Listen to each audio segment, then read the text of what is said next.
Doodlebud here. Today we're doing a good old-fashioned pen showdown. Today we're comparing the Parker 25. This is an original. I believe mine is from the late 70s, something like that, with the Youngblood. So this, imagine that. Majohn made a pen that looks like another design. Imagine that. Anyways, this is the Majohn B25. So a newly minted pen that looks a heck of a lot like the Parker 25. Been using them both. Absolutely love this one. Finally, this one arrived. Let's show you how close they are, how different they are. How does this one hold up? Is it any good or is it garbage? Let's tell you what it's all about. Now, it no longer surprises me when I see Majohn Moonman come out with a pen that looks just like another very well-known pen. But this one was sort of backwards. I didn't know about the original Parker 25 until I saw Moonman, Majohn, list the B25. So when I first saw it, I went, oh, that looks really sharp. Like, good job, Majohn, on coming out with a really cool looking design. I like that. So I actually ordered one months ago. I think it was either November or December 2024. The thing never arrived. I became impatient. I purchased an original Parker 25 to try out. That came quite a while ago. I've been loving it. And the one I ordered never came. So I went to another store, went to 365 Stationery actually, and ordered one. And this one came pretty quick. So now I get to compare the two side by side. So, you know, we can always knock them for, you know, making replicas or whatever you want to call it of existing designs instead of coming up with their original. But if it wasn't for this, I wouldn't have known about this. So anyways, it is what it is. It's a decent pen overall. Like, I really like mine quite a bit. I got this one. I could start to see the differences right away. None of them are, you know, make the pen bad in any way whatsoever. A few little sacrifices and some tiny little quality details, which of course I will show you. I have to get out a macro lens to do so, which tells you just how good the overall build quality is. But yeah, I do prefer the original recipe over the new one. But let's start showing you side by side the pens. There's some interesting things I found. And let's show you the details, what you're getting, what you're not getting. But you are, you know, in this case, these retail in Canadian dollars for, I've seen them as low as maybe $12 to $18, somewhere in that. This isn't overly expensive, but they are tough to find. They're not made anymore, so supplies are limited versus you can get these in different colors. And even, I can't remember if it's a rollerball or ballpoint that they have as an option to match it. So that's sort of a neat thing. You could get the set if you liked it so much. So enough blabbing. Let's start showing. I got the blue color in the Majohn to match the blue in the Parker. And as you can see, the blues don't match. Darker blue over here, lighter blue there. We have the stamping on the front, Parker versus Moonman. They both look, you know, very good, but let's put on the macro, show you the little differences. Not quite as good on the Moonman. Obviously, this is the Parker, and being a Parker from back in the day, the stamping is absolutely perfect. It's the depth on every single character is exactly the same. It's not uneven. You can see the smaller letters, the made in England. Everything's really good, and even the little details here on the arrow, the iconic part. Yeah, if you're going to stamp your logo, better be perfect. Let's check out the Moonman. So there you go, but you can see the characters aren't quite as even. You can see even the two M's are slightly different. And, you know, a little bit crooked. You can see a little dent. You see that reflection there? So there's a little bit of a dent on that bottom N. And yeah, it's just on the double O, the top right, it's tough to show you with my finger. But you can see it's a little more shallow than the bottom part of the O. So just not quite as consistent with the overall stamping on there. It works. It's fine. You can read it. It doesn't impact the pen, but it's just not as good. Here is the bottom of the pens. Now take a wild guess. Which one is on the left, the Moonman or the Parker? You can just tell the difference, right? Look, this the Parker's on the right, in case you didn't figure that one out. Just the caliber of that little extra detail they have going down there. This is someone who just took extra time to make the tooling, and even that nice crisp circle that's in there on the flat spot. Yeah, that's a very, very nice stamping that was done. And everything's just a little more rounded. You can see some more markup there. Again, you get what you paid for. These are made quicker. But yeah, when you really care about your product and you're designing it, this is your baby, this is your project. You make sure everything is absolutely perfection. Checking out the clips, you can see a bit of a different finish. Parker on the left, Majohn on the right.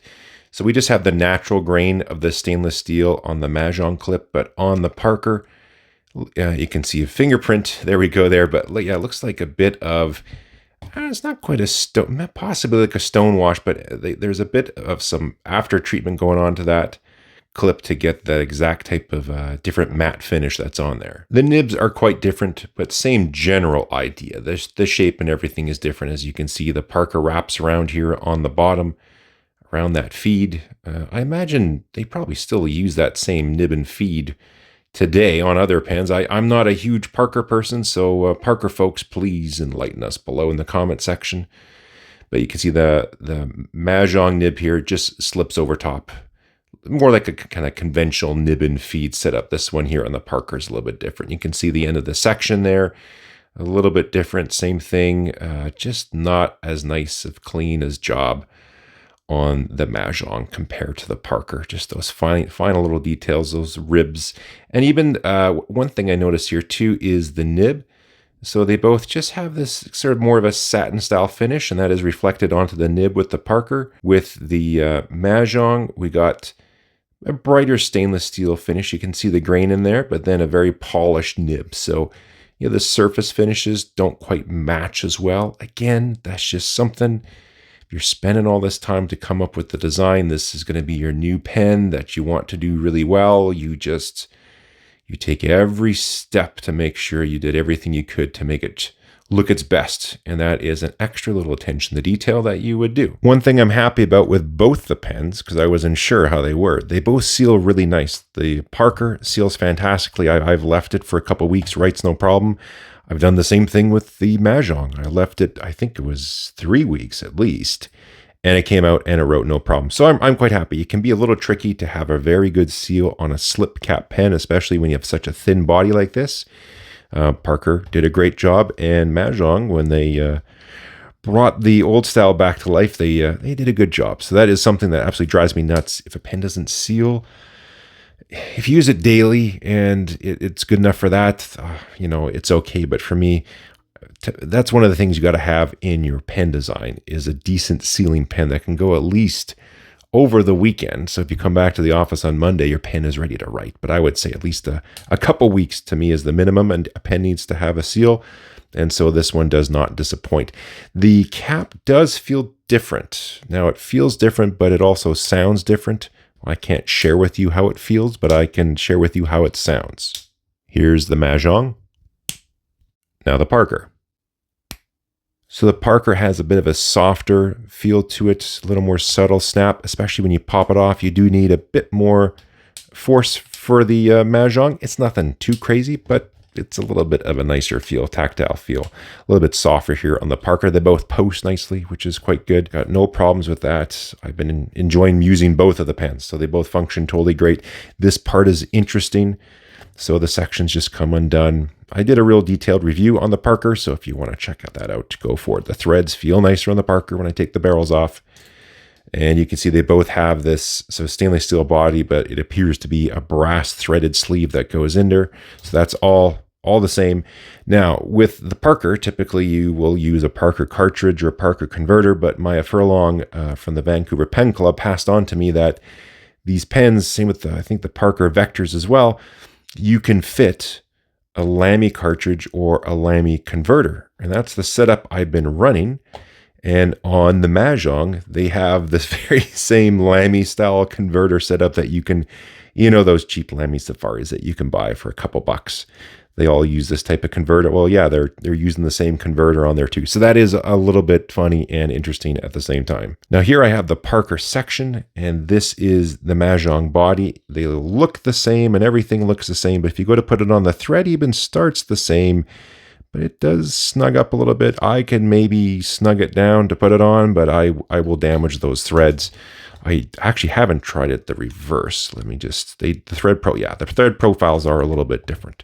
So they're not interchangeable. The caps you can, but the thread profiles on the sections and consequently in the body here of the pens, they are different, so you can't swap them around. I'll be writing with them in just a moment, but one last thing I thought I would point out is also just the little edges.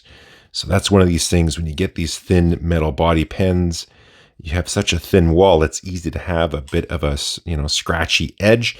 The main body isn't too bad, but it's a little bit more crispy on the cap. If I go to my fingernail with just super light pressure, you could see it'll shave off your fingernail. It's not painful. It's okay. It's not going to cut you, but it's, just not as nice as an edge.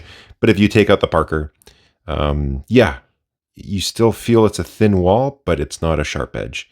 If I go on here, maybe I can get a little bit of dust, but yeah, it doesn't really do anything at all. So it's just, again, that last little bit, final attention to detail, and you make these and go, oh, that edge is a little bit sharp. Let's make sure we touch that up. And whatever adjustment you have to do to post-processing or in the dies yourself, whatever it is, you make that little adjustment and or take that extra step. And now your edges aren't sharp. I will say the dimensions are pretty much the same, 10.8, let's call it. Okay, that's the Parker, Moonman, essentially 10.8. So very, very close on everything. Overall body length, they seemed identical when I haven't done these measurements yet, but yeah, 131.5, let's call it.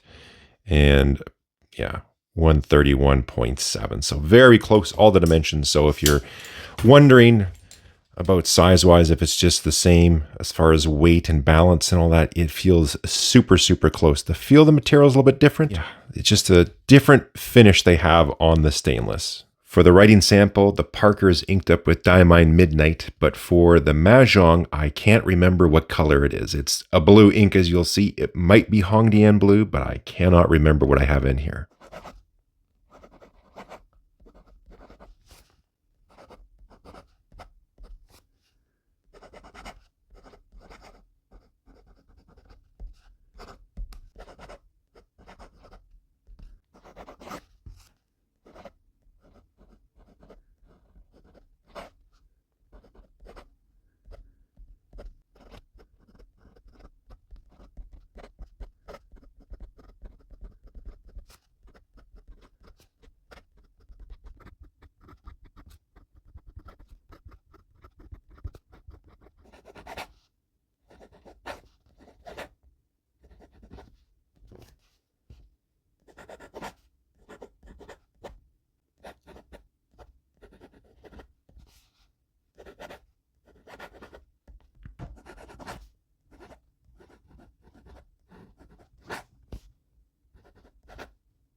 So after all my ranting and raving about microscopic differences between the pens, ultimately, how do they write? And they actually both write extremely well. The Parker having, I believe this is a medium as far as I know, having a medium nib, it's a little bit smoother, a little bit wetter, feels a little bit better on the page, but that's how it goes for any fine versus medium. Fine nib here and on the Majohn is really good. Zero issues with it whatsoever. I can only have issues with my focus. There we are. Pen to pen, if they both had a medium or both had a fine, they're going to be very comparable.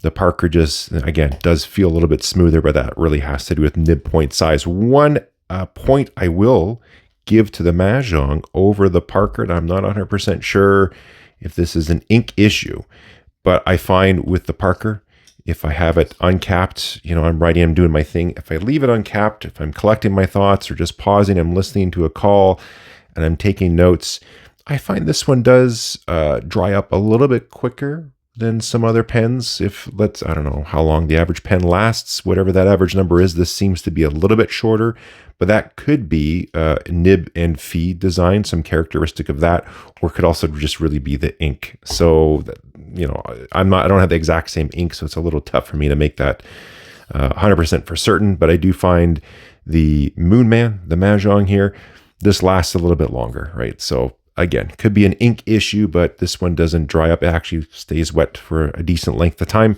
So I do like that part, but I should probably test it and just flush them both, put the same ink in there, and then know for certain if that's true or not. So there we go. I think I answered every possible question you can have. If I didn't, drop a comment. I'll do my best to answer it. So which one would I pick between the two? I think I made it obvious. I would pick the Parker. A little bit nicer fit and finish on everything. I do like the original just a little bit more, but for the price they're charging and the ease of availability, it's a decent pen. You have to hunt for these, limited supply, limited colors. Here they have a bunch more colors available, which I think is really cool, and they're pretty cheap. This, to me, this is a great starter pen. It's a great pen for anybody. If you've been around in the fountain pen world for a long time, this would be a good pen for you too, but especially for beginners getting into it, budget conscious. I think it looks nice. You know, big thanks to Parker on that design, but it looks nice. They made it well. It's very affordable, some cool color options, and you're getting a great little pen, great little performer. So there you go. We'll leave it there. Love to hear from you down there in the comments. Thumbs ups are neat. Subscribes are cool. Joins are even better. Got a bunch more stuff coming out. And as always, catch you next time.